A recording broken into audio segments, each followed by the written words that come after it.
안녕하세요. 안녕하세요. 교육학의 조성일입니다. 오늘은 교선 선생님이 오셔가지고 수업을 했었던 근대 교육 파트 부분에서 여러분들이 반드시 알아야 할 중요한 개념에 대해서 정리를 하고 넘어가는 시간을 갖도록 하겠습니다. 일반적으로 우리가 이제 근대 교육에 대해서 이야기를 하잖아요. 그러려면 근대 교육을 이해하려면 이 근대 플러스 성질, 근대의 성질이겠죠. 근대의 성질이라고 지칭할 수 있는 개념인 근대성이라는 개념을 이해를 해야 돼요. 자, 근대성이라는 개념을 이해를 해야지 근대 교육이 어떤 성격인지를 알 수가 있습니다. 자, 볼까요? 근데 이 근대라는 개념은 시대를 구분하는 개념이에요. 시대를 구분하는.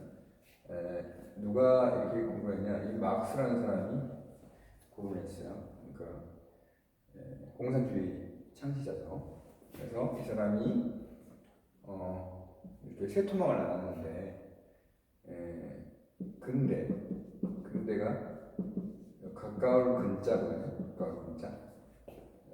현재, 영어로는 present이죠. present. 현재와 가장 가까운 곳이라서 근대였고, 이 근대가 이제 세계대시간에는 르네상스 이후라고 이야기해요. 르네상스 이후. 그죠? 르가 다시 나상스 태어남, 다시 태어나는 거죠. 그래서 뭐 부활, 뭐 재생 이런 의미가 있는데 무엇이 부활했냐? 문학과 예술이 부활이 된 거예요. 문학과 예술. 어디에 문학과 예술이냐? 이게 바로 그리스하고 로마의 문학과 문화가 부흥했다는 뜻이겠죠. 그럼 이 그리스 로마의 문학과 예술이 부흥한 시대가 바로 르네상스라는 거죠. 담고 싶었던 시대입니다. 그 시대가 어디냐면 바로 고대인 거죠. 고대 이렇게 표현하겠죠. 영어로는 Ancient Period라고 하고, 우리가 그런 걸 하죠. 그리스 로마 시대라고 이야기를 합니다. 그럼 어떤 모습을 담고 싶었던 걸까요? 바로 그렇죠. 문학과 예술의 대상이 인간이었어요. 그래서 인본주의, 인간을 근본으로 하는 주의를 할 수 있겠죠. 뭐 휴머니즘이라고 이렇게 표현을 해볼 수 있겠어요. 그런데 이거 참 우연찮은 일인데, 근대할 때 대자하고 고대할 때 대자가 똑같죠. 그렇죠. 그 다음에 여기도 영어로는 마던 피리오드인데, 여기도 피리오드로 끝나는데 여기도 피리오드로 끝나요. 그런데 이 둘 사이에 끼어있는 시대가 있을 수 있죠. 그 시대를 뭐라 하냐면 중세라고 하죠. 중세.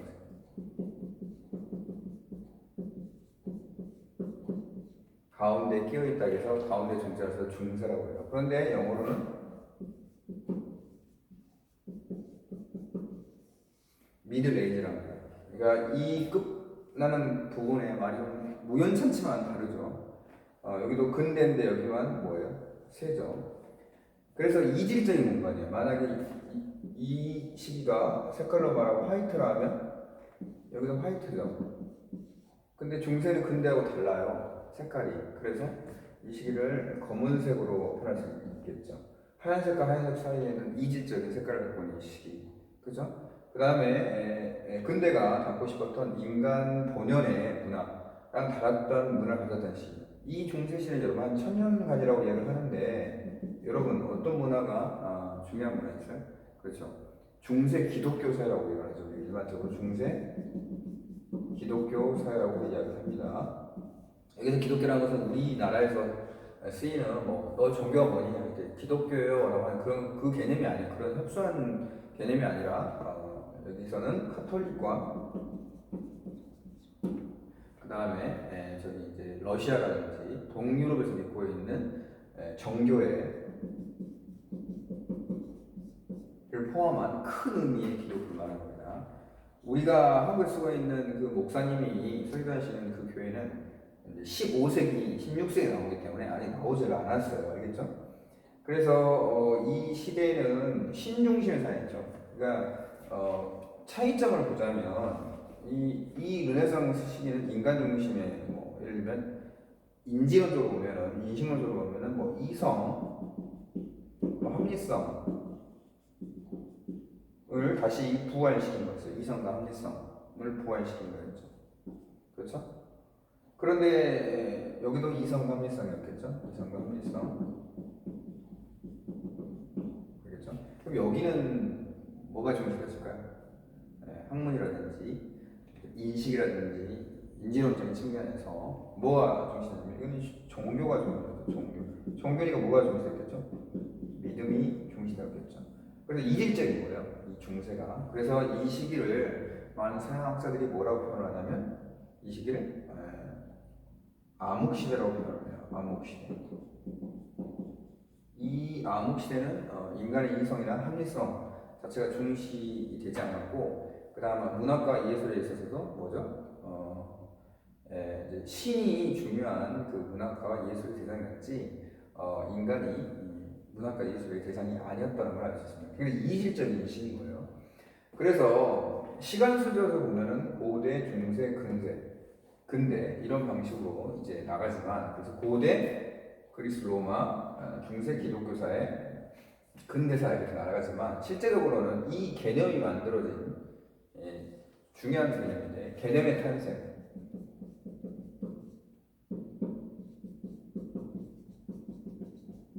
이 개념이란 것은 뭔가를 설명하고 정당화하는 개념이거든요.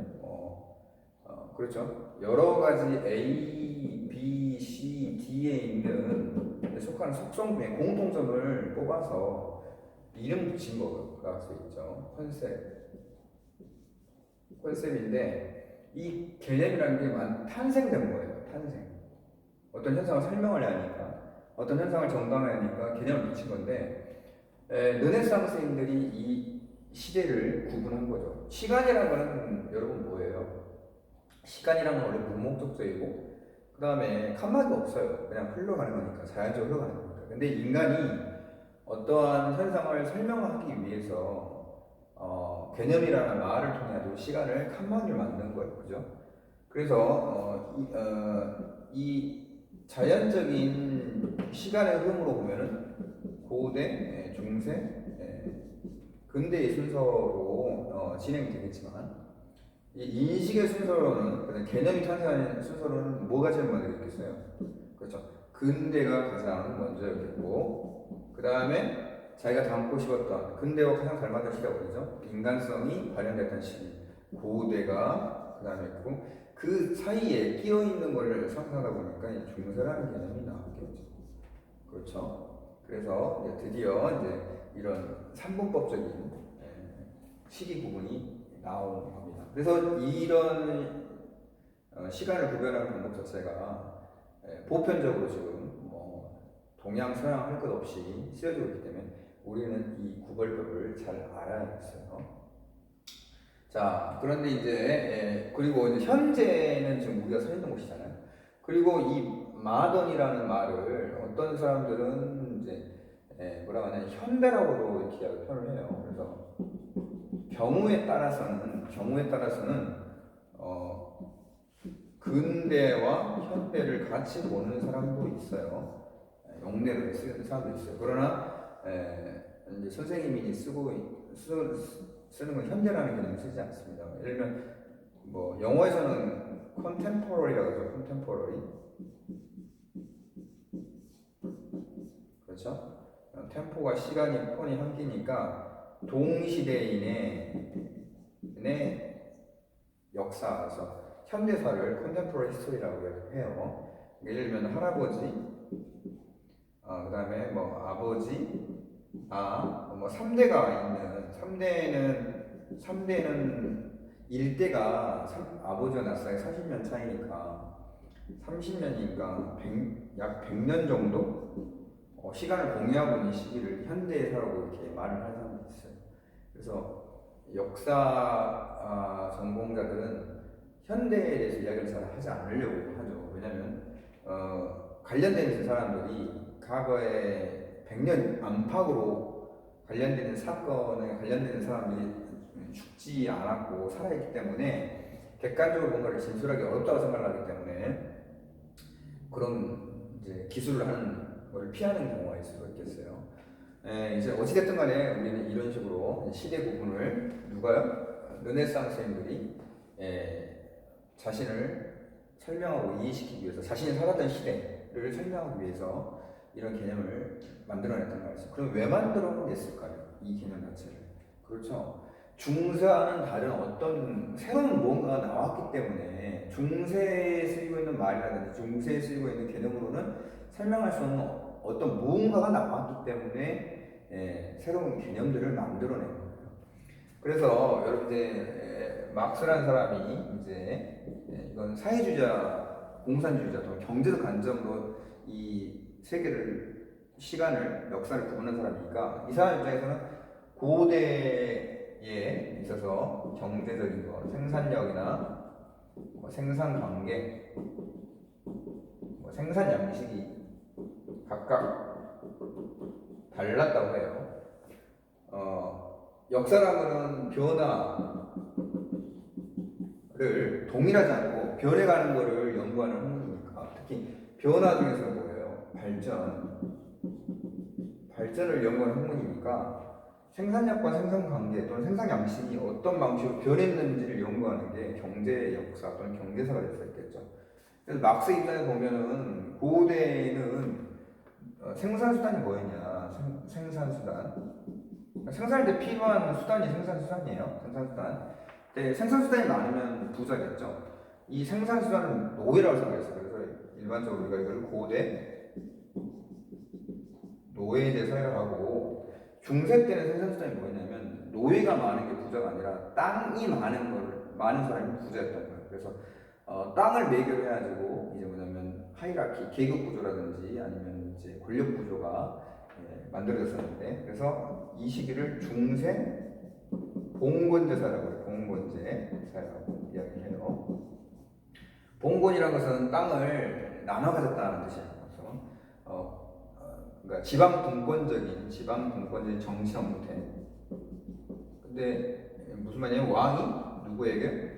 제후에게 땅을 나눠줬어요. 그리고 제후는 왕에게 그 대신 충성을 맹약하는 그런 형태의 정치 경제적인 그 사회 형태였기 때문에 땅을 매개로 해가지고 경제 관계가 형성됐다 할 수 있겠고 그리고 이제 그러면 근대 사회는 뭘까요? 근대 사회는 이제 여러분 이제 르네상스 시기 이후에 이제 뭐가 이제 발견되냐면 지리상의 발견돼요. 지리상의 발견. 폐쇄적으로 뭐 이제 유럽인들이 지중해하고 아랍권 또는 좀 약간 더 넓혀서 인도랑 경제 관계를 맺고 이제 무역을 해가지고 경제를 발전시켰는데 새로운 지리상의 발견이 발생한 거예요. 그러니까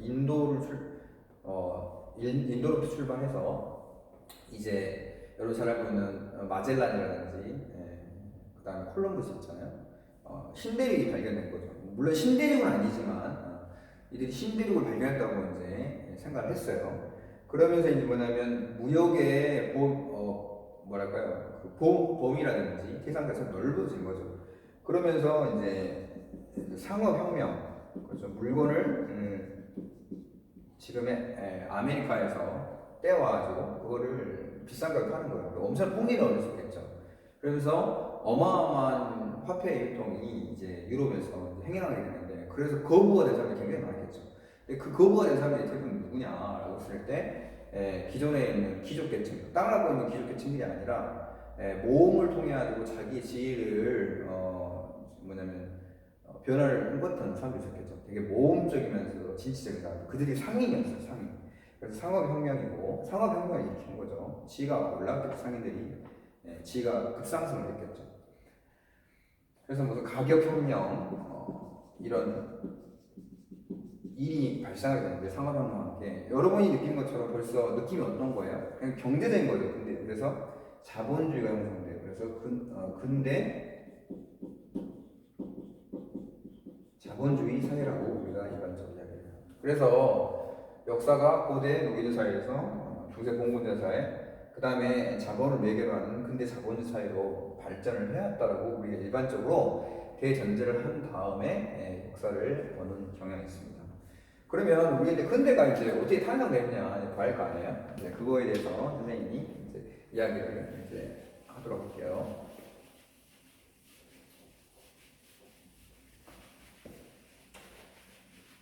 자, 이걸 지우려니까 굉장히 시간이 이제 많이 걸리네요. 지우개가.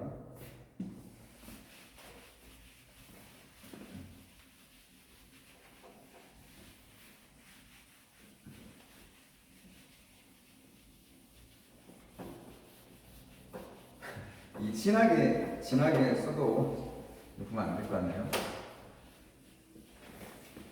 자, 보세요. 이제 선생님이 이제 근대성이라 그러면 우리가 일반적으로 말하는 이제 근대의 성질이 근대성이라는 게 어떻게 형성되느냐라는 거에 대해서 이제 이야기를 해봐야 하거든요. 그러면 근대 학교, 그럼 근대의 성질을 갖고 있는 근대 학교가 나타나기 시작했는데, 그럼 근대적인 것이 뭔지를 개념 정의를 해야지 근대 학교의 특징, 뭐 장점이나 그다음에 단점, 그 다음에 순기능이나 역기능, 네, 그 다음에 긍정적인 그 기능과 부작용에 대해서 우리가 같이 말할 수가 있겠죠. 네, 근대성을 논할 때 선생님이 가장 많이 쓰는 거 보도록 합시다. 자, 여러분, 우리가 경험을 하게 되면 일반적으로 뭐예요? 교훈을 얻거나 의식을 갖게 되죠. 그렇죠. 뭐 예를 들면 손을 기었다 불에, 그럼 불에 대한 인식을 갖게 되고 불에 대해 조심해야겠다 생각하잖아요. 그런데 만약에 어떤 집단적으로 어떤 경험을 했다 합시다. 예를 들면 프랑스 혁명을 프랑스 국민의 대다수가 경험을 했다 합시다. 그럼 뭐가 형성되겠어요? 요 집단 의식이 형성될 거예요. 집단 의식, 그렇죠? 자, 이 말은 뭐냐면 중세인들의 집단 경험과 그 다음에 근대인들의 집단 경험이 같이 안다는 걸 의미하겠죠. 그러니까 중세인들의 집단적 경험하고 근대인들의 집단적 경험이 다르다는 것은 중세인들의 집단 의식하고 근대인들의 집단 의식이 다르다는 걸 의미하는 거예요. 그렇죠? 그러면 의식이 다르다는 것은, 집단 의식이 다르다는 것은 세상을 바라보는 관점 자체가 같다는 거잖아요. 관점 자체가 같지 않다는 것을 의미하게 되는 거겠죠. 그렇죠? 이거 매우 중요한 거예요. 자, 교육학 시간에 말했던 것처럼 우리 인간은 세상을 있는 그대로 바라보는 게 아니라 보고 싶은 대로 보는 경향이 있어요. 그렇죠? 그 다음에 이제 뭐 선생님이랑 이야기했던 것처럼 뭐 게슈탈트 심리학에서도 이야기를 하고 뭐 인지 구조에 대해서도 이야기를 했지만, 세계를 있는 그대로 보는 게 아니라 우리 머리 안에 탑재되는 어떤 인지 구조, 선생님 미로라고 표현했죠. 미로 구조를 통해 가지고 세계를 보기 때문에 세상 자체는 있는 그대로 보일 수가 없는 거겠죠. 그러면 중세인들은 중세인들이 한 경험과 중세인들의 의식을 통해서 세계를 봤을 것이고, 그러니까 믿음을 중시하고 종교를 중시했기 때문에 십자군 전쟁이라는 경험을 했겠죠. 그 다음에 근대인들은 이제 뭐 모험이라든지 그 다음에 신분 상승, 그래서 뭐 신대륙을 발견해가지고 모험을 해가지고 돈을 엄청나게 많이 벌면은 내 삶이 달라질 수 있다는 그런 경험을 했기 때문에 의식을 가지고 있었기 때문에 그런 모험을 떠났겠죠. 그래서 예를 들자면, 만약에 타임머신이 있다 합시다. 타임머신이 있다 하더라도 중세인하고 근대인이 만나서 이야기를 했다 합시다. 예를 들면 뭐 5세기의 사람하고 18세기 사람이 만났다고 해요. 그게 대화가 될 것 같아요. 그렇죠. 대화가 될 수가 없어요. 왜냐하면 그들이 쓰는 개념도 다를 뿐만 아니라 그들이 쓰고 있는 언어의 패턴이라든지 언어 구조라든지 언어가 달라요. 같은 프랑스냐, 그러니까 중세 프랑스어가 불어와 그다음에 근대 불어 프랑스어가 다릅니다. 그래서 무슨 영화적 상상력을 통해서는 같다 할 수 있겠지만 실제로는 어떻게 돼? 같을 수가 없고 대화가 불가능한 거겠죠. 이해하시겠죠? 예를 한번 또 들어볼게요. 요한계시록에 성경에 보면 요한계시록 있잖아요. 그죠? 뭐 종말 때 어떤 일이 발생할지 요한에게 계시를 내려줬는데 그 계시를 글로 표현한 거예요. 그죠? 그런데 지금의 그 현대인들이 계시록을 보면요 이해를 할 수 없는 부분이 굉장히 많아요. 왜 이해를 할 수 없는 부분이 굉장히 많냐면 상징적인 이야기들이 굉장히 많이 나온다는 거죠. 상징적 이야기들이. 뭐 물론 그럴 수 있을 거예요. 왜냐하면 예수님이 살았던 뭐 AD 1세기부터 2세기 사이에 어떤 기독교인 요한이 미래 사회를 봤다고 해요. 그럼 그 미래 사회는 시간적 차이가 있잖아요. 그런데 자기가 모르는 어떤 대상물이 나왔다고 합시다. 만약에 뭐 63 빌딩이라든지 아니면 제2 롯데 빌딩이라든지 아니면 지하철 아니면 뭐 여객선, 뭐 항공모함, 로켓, 미사일 뭐 그런 종류의 것들을 봤다고 해요. 그러면 그거를 표현을 해야 할 거 아니에요. 근데 그걸 표현할 수 있는 단어가 있어요, 없어요? 개념이 없잖아요. 그러니까 표현할 수 있는 단어가 없기 때문에 상징적으로 표현하는 거예요. 그렇죠. 뭐 예를 들면 하늘에서 커다란 산과 같은 불덩어리가 바다로 떨어졌다고 표현하는데 계시록에 그런 구절이 나오는데 그게 뭘지는 알 수 없는 거예요. 왜냐면 당시 영어로 표현을 해야 하니까요. 무슨 말인지 아시겠죠? 그러니까 당시에 요한이 표상하고 있었던 언어로서는 표현할 수 없는 부분이 있는 거예요. 그러겠죠? 그러니까 예를 들면 뭐 고대인들이 뭐 7세기에 신라인이 뭐 타임머신 타고 가지고 그런 일은 없겠지만 21세기에 서울 한복판에 떨어졌는데 뭐 유람선이라든지 그다음에 뭐 비행기를 봤다고 했을 때 그 비행기를 어떻게 묘사하겠어요? 비행기란 말과 유람선이란 말 그다음 자동차란 말이 없는데 그 자동차를 어떻게 묘사할 수 있겠어요? 그러니까 대화가 되겠어 안 되겠어? 안 되겠죠. 그래서 상징이 나오게 되는 겁니다. 상징이라는 표현이 나오면 되겠죠. 자, 그러면 이 이야기를 왜 했냐? 그렇죠. 집단 경험이 다르기 때문에 집단 의식이 다른 것처럼 그들이 쓰고 있는 집단적인 언어와 표상이 달라요. 그렇죠? 그렇다는 거죠. 그래서 경험에 따라 의식을 하게 된다는 겁니다. 그래서 그런 근대인들이 경험한 거에 따라 근대 의식이 만들어졌죠. 그래서 근대성이 온 거예요. 다시 한번 합니다. 근대인들이 중세인들과 다른 경험을 하게 됐고 이질적인 경험을 하게 됐고 그에 따라서 근대적인 의식을 갖게 됐는데 그런 근대적인 의식과 근대적인 경험을 합쳐서 우리는 그걸 근대성이라고 하는 겁니다. 자, 그러면 어떤 집단적인 경험을 하게 됐는지 한번 보도록 합시다. 자, 첫 번째가 이제 나눠줄 프린트에 자세히 설명이 되어 있어요. 그런데 이제 천천히 한번 설명을 한번 해볼게요. 자, 여러분 보세요. 시민혁명이 일어났죠. 시민혁명. 이거는 이제 일반 명사 이제 사회 과목에서 이야기를 하는 거고, 그 다음에 역사라는 과목은 보편성 이전에 개체성을 중시하는 개체적인 사건이라든지 역사에 나타나는 개별적인 인물을 중시하기 때문에 이제 이 시민혁명 안에 구체적인 뭐가 나오고 있어요? 예를 들면 영국혁명, 그 다음 프랑스 혁명, 미국 혁명 이렇게 다르겠죠. 우리나라 같은 경우는 뭐예요? 예를 들면 4.19 혁명 뭐 이렇게 이야기를 했죠. 뭐 5.18 광주 민주화운동 이렇게 되겠죠. 그러면 이런 시민혁명을 통해 가지고 이들이 만들어진 집단의식이 뭘까요? 이런 거죠. 한마디로 하면 중세 때는요 그 귀족, 뭐 성직자, 그 다음에 농노 있잖아요. 그 3계층을 신이 만들었다고 생각해요. 신성한 3계층이라고 표현을 하거든요. 하나님이 신분 구조를 신성하게 만들었어요. 그래서 이건 진짜 그러니까 예를 들면 내가 태어나 보니까 이미 나는 누구 농노 아버지 아들 태어났는데 이미 그런 신분 구조라든지 사회 구조가 다 있는 거예요. 그건 나 이전부터 있었던 거고 너무나 당연한 거고 그다음에 그건 누가 줬다고 생각하고 믿겠어요. 하늘에서 줬다고 특히 하나님이 만드셨다고 생각하겠죠. 그런데 그렇게 믿어왔어요. 신분구조는 영원한 것이며 변하지 않는 것이며 우리가 믿고 따라할 것이라고 했는데 이 사람들이 뭐라는 거예요? 왕의 목을 잘랐어요. 그죠? 왕이 뭐 프랑스 혁명 때 왕의 목을 루이 16세의 목을 잘랐잖아요. 왕의 목을 잘라보니 그렇죠? 기로틴 단두대에서 목을 자른 거죠. 그죠? 잘라보니 사람이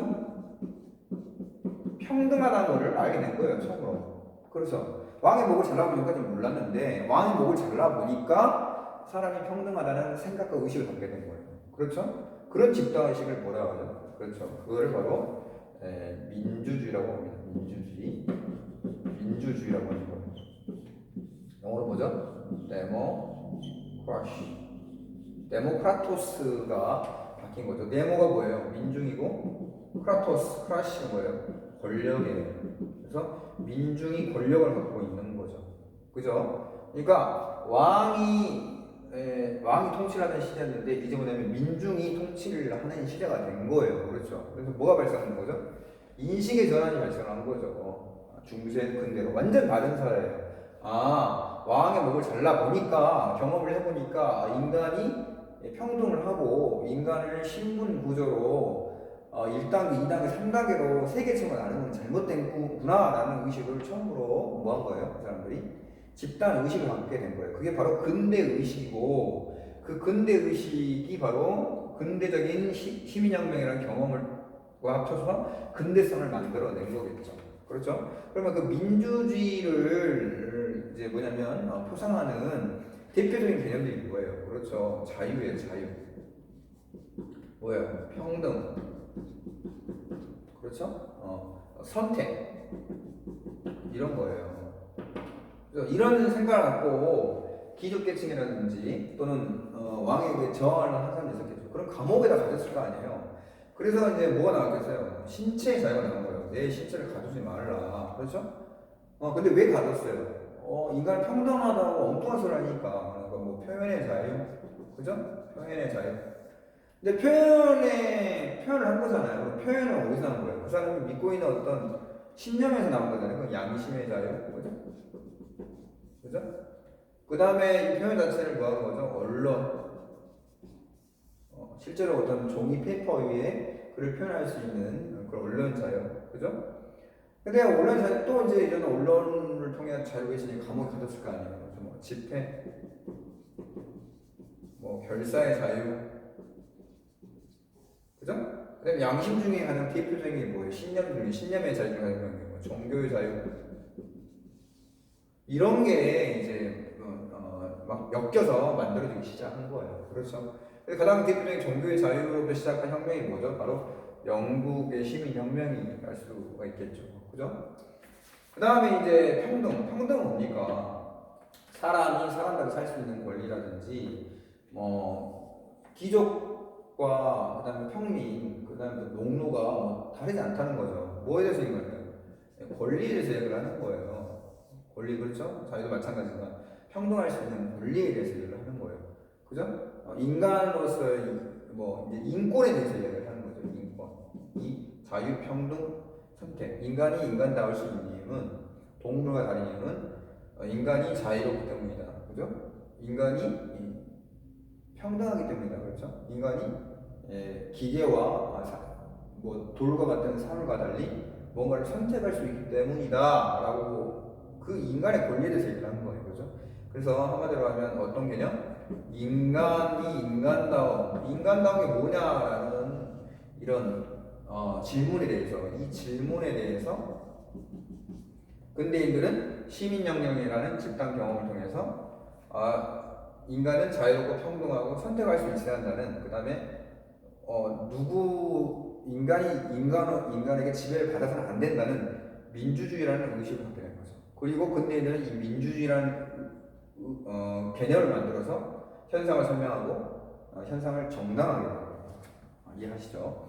그 다음에 두 번째가 나온 게 바로 뭐냐면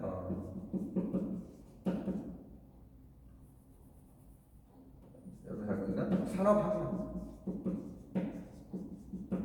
산업혁명. 아까 지금 표현했죠?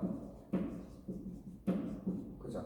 산업혁명과 산업혁명을 통해 가지고 이제 뭐야 뭐예요? 혁명이라는 거는 기존과 완전히 풍토라든지 분위기라든지 모든 구조 자체가 사회 구조 자체가 완전히 달라진 걸 말하니까요. 일어났죠. 그런데 그러면 이때 만들어진 개념이 뭘까요? 뭘까요? 선생님이 할 수 있는 게 바로 자본주의라고 할 수 있겠습니다. 자본주의. 그래서 근대인들은 뭐예요? 자본주의적인 개념을 사용하면 자본주의적인 집단 의식을 갖고 있어요. 그렇죠? 그래서 여러분들이 이제 자본주의 가장 중요한 게 뭐냐면 돈과 자본이 어떤 점에서 갖고 어떤 점에서 다른지를 설명할 수가 있어야 돼요. 우리가 자본주의 사회에 살고 있으니까. 그렇죠. 그러니까 산업혁명과 상업혁명, 그죠? 기계를 통한 대량 생산을 통해 가지고 자본주의가 형성되면서 자본주의라는 의식을 갖게 된 거예요. 그렇죠. 그러면 그래서 뭐냐면 이제 풍요로움이 뭔지에 대해서 이제 질문하게 되는 거예요. 풍요가 뭔가에 대해서 설명을 하고 질문하게 된 거죠. 자, 그런데 이제 여러분 이제 자본하고 돈이 차이가 뭐냐 물어보면 대부분 학생들이 답을 못해요. 똑똑한 학생들도 뭐냐면 그냥 느낌만 있을 뿐이지 어떤 자본과 돈에 대한 인상만 있을 뿐이지 그 차이점 몰라요. 만약에 돈과 자본이 같다면 자본이라는 개념이 만들어지지 않았겠죠. 같은 의미면 왜 만들었겠어요? 누가 어디로 가져갔을 텐데. 그래서 여러분 이제 이런 개념을 알아야 돼요. 가치란 말 들어봤어요. 가치. 그런데 사용 가치가 있고 교환 가치라는 게 있어요. 교환 가치. 그렇죠? 이 펜은 어떤 가치가 있는 거죠? 쓰려고 하는 거예요. 그거를 사용 가치라고 해요. 그렇죠? 사용 가치. 그 다음에 선생님의 신발로서 사용 가치가 있는 거죠. 그런데 선생님의 집에 한 45년간 쓴 어떤 베개가 있다고 해요.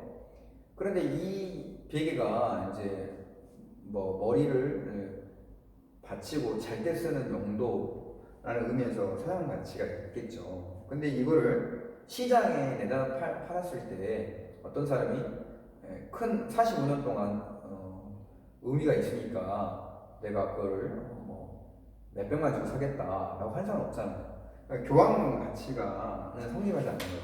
그러니까 사용 가치는 굉장히 주관적인 거죠.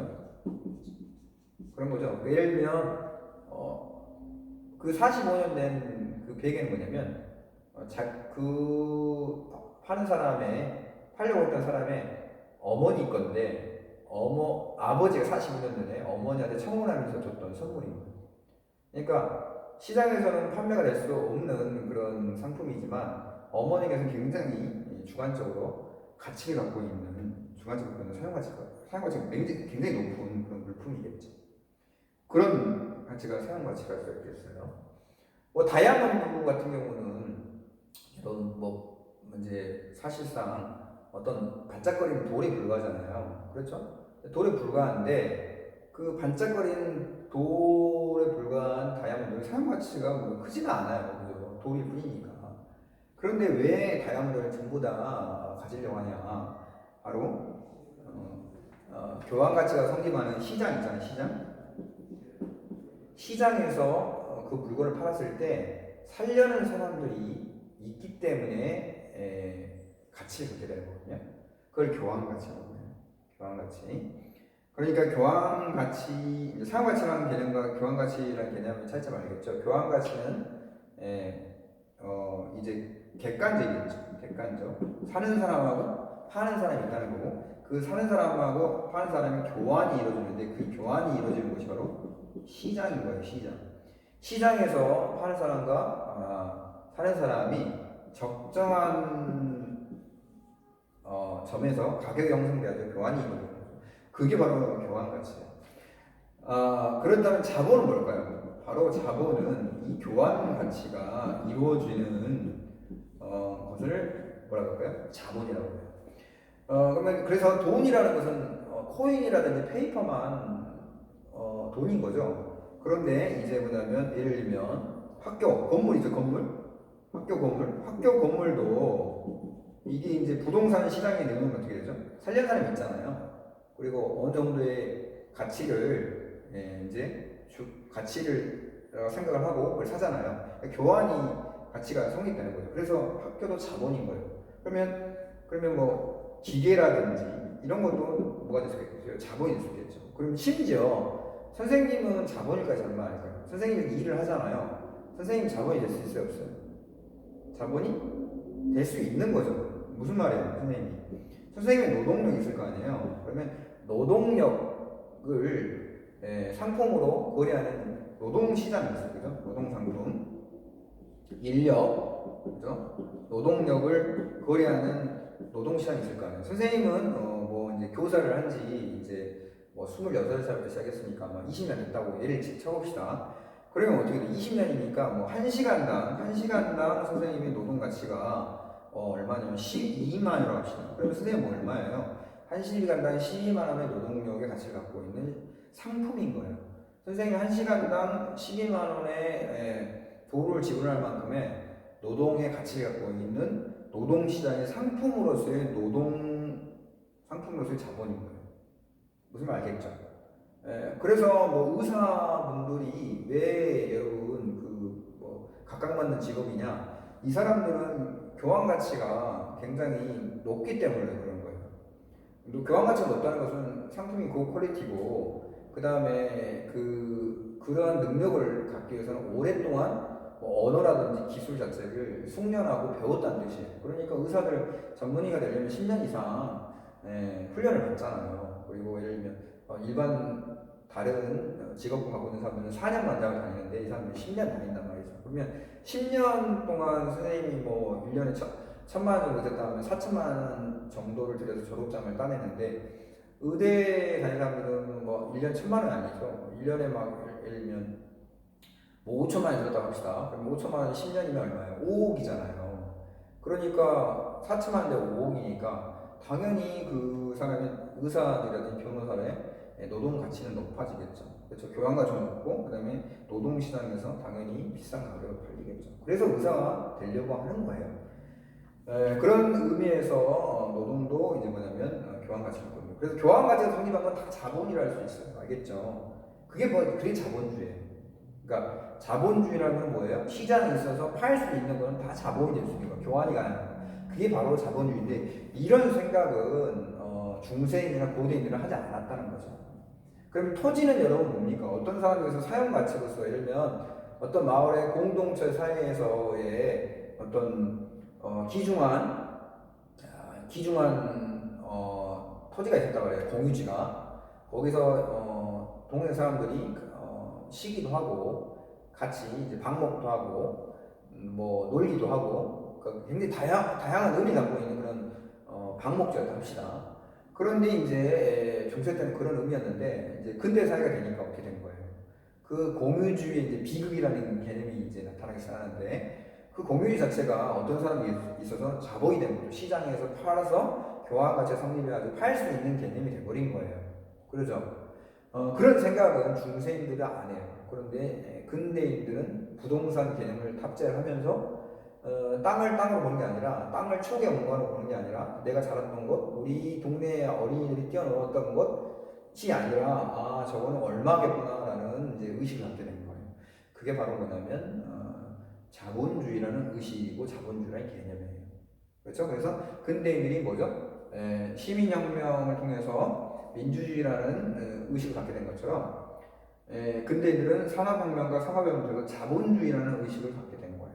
그러니까 자본주의라는 의식과 민주주의라는 의식을 갖고 있는 사람, 인간은 모두 평등하다. 그리고 모든 것은 상품이면 상품시장에 팔 수 있다. 가격을 매길 수 있다라고 생각하는 사람이 뭐 고구려 사람들하고 만나가지고 뭐 이야기를 했을 때 대화가 되겠어요?